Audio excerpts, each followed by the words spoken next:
Hi everyone, it's Margaret here with 60andMe. Hope you're doing well today. I want to talk about the changes that we go through as we enter a new season and ways to overcome feelings of loneliness and isolation during the autumn and the winter months.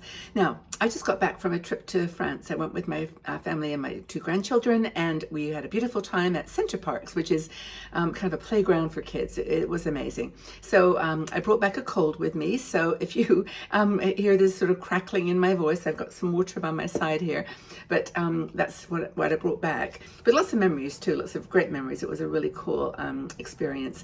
But I came back and I was walking yesterday and it was autumn. Suddenly I'd come back to the full season. The leaves were changing color. They were all over the ground, blowing around. It was quite a windy day, so the lake where I live was just full of motion and waves.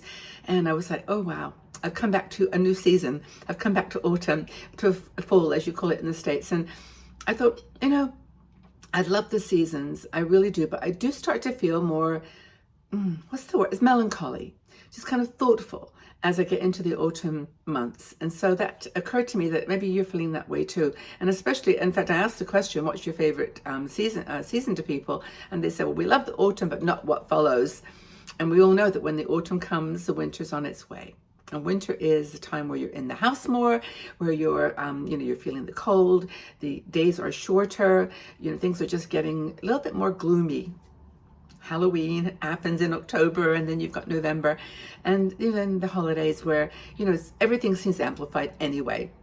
During the holiday season, all emotions, all reactions, everything. But I think that there's some interesting conversation here that we can have about ways to overcome feelings of loneliness during the winter months. Now you can tune in here because we always try to produce upbeat and fun and productive and useful information on 60andMe, but there's some specific things that you can do too, and you can actually manage to feel joy in those months that don't feel so good sometimes. So what are some of the reasons? Well, we said social interactions get reduced. You're not out and about so much with your friends. You're not just bumping into people. The streets are a little quieter. You've got limited sunlight. Days are shorter. You might have mobility issues.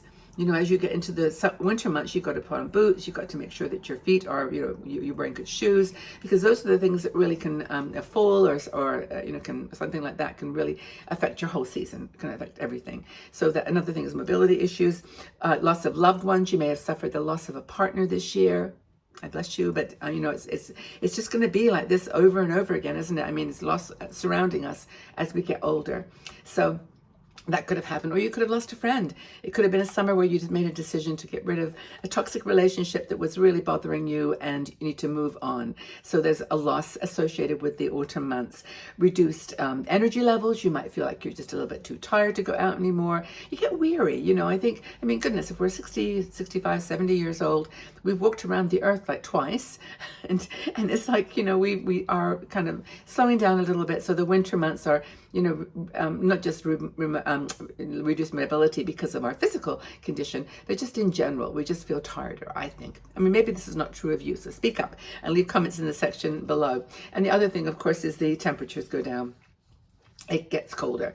And all you want to do when it's cold outside is stay inside on the computer or with a book. And hold on a second. I'm going to have to make a decision here. If I start coughing too much, I may have to stop. But I'm going to keep going right now. I'm going to take a drink of my, it's actually energy water. It's got fizzy something in it. I had a feeling this might happen, so I'm prepared. But yeah, I had a really bad coughing experience last night, but it seems to be a bit better. Okay, I'll keep going. So 10 strategies. Here's what you can do to overcome feelings of loneliness and isolation. First thing you can do is embrace technology. There's so many cool warm places that you can go. You can go to Bora Bora, virtually, of course. You can go to places where the sun is shining. I love webcams, actually. Is anybody else into looking at webcams? Cities set them up in various touristic spots usually, and you can watch the city, in its time, in its zone, and in its warmth. So, and video calls, you don't have to go out walking to meet someone. Arrange to chat with people every now and again.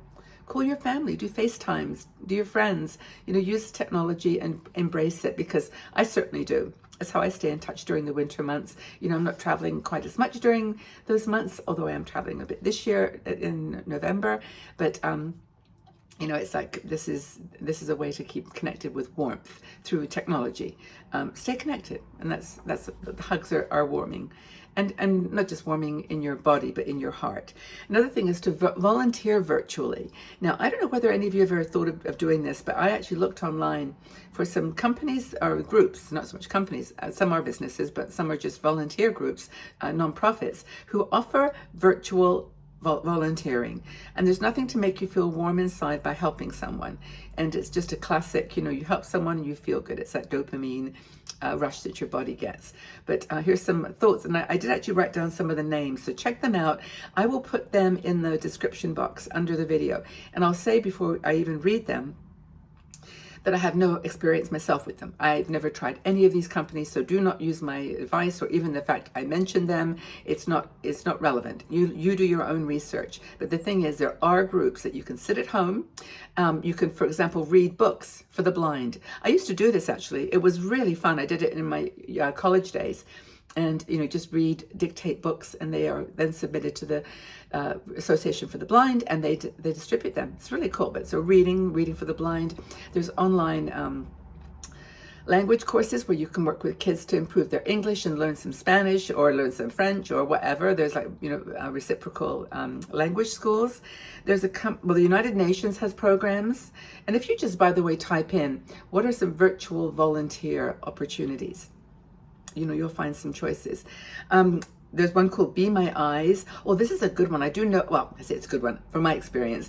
It's one where you can contact people who are blind and talk to them and answer questions about what's going on and kind of bring visual reality to them. BeMyEyes.com. Create the Good. Bookshare.com. RAIN Helpline, RAINN, not too sure what that one is about, but I'm just reading them to you. Smithsonian Digital Volunteers. There's also some space, I think NASA does some programs where you can look out for stars and look out for kind of strange things happening in the sky. And I know that there's lots of scientific projects that are going on. So that's one other thing. Empower Work is another one. So that's just a couple or a few of the volunteer groups that are available. Another thing you can do is create a cozy haven. Now, I was actually watching someone yesterday, and this is a thrifter. She's called the Thrift Goddess, and she had all these great ideas about thrifting. And she was saying that she was going to buy an electric blanket because it only costs 2 pence. She's British, 2 pence an hour, 2p an hour to run it. And somebody came back and said, "You're joking. I mean, how can it only cost 2 pence or 2 cents an hour to heat your body with a blanket?" And she actually went to this site.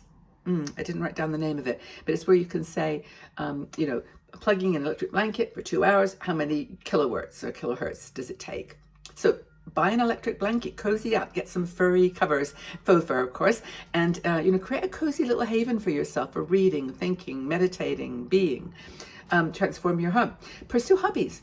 What better time than winter to get out all your crafts, put them on the table, do your knitting, sewing, painting, crafting, whatever, is a perfect thing to do.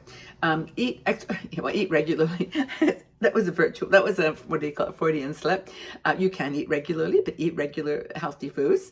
And maybe that's another thing you can do. I don't think I put it in the list, but just eat mindfully and make that a project, make it an effort to do. But the real thing I should have said was exercise regularly. Me and exercise. Attend virtual classes, lots and lots and lots of those. Plan virtual gatherings, dinner parties, game nights, cooking abroad. I mean, you can do the Airbnb does some things called experiences. You can sign up to do virtual cooking, virtual activities, virtual tours. Like there's one that was a virtual tour around Lisbon, and you could just turn on your computer and watch these people driving around Lisbon telling you this is here, that is there. And it was really cool. Actually, I'm going to Lisbon. I should actually watch that video. Practice mindfulness. Why not? It's a great way of soothing the soul, calming the nerves, reducing stress.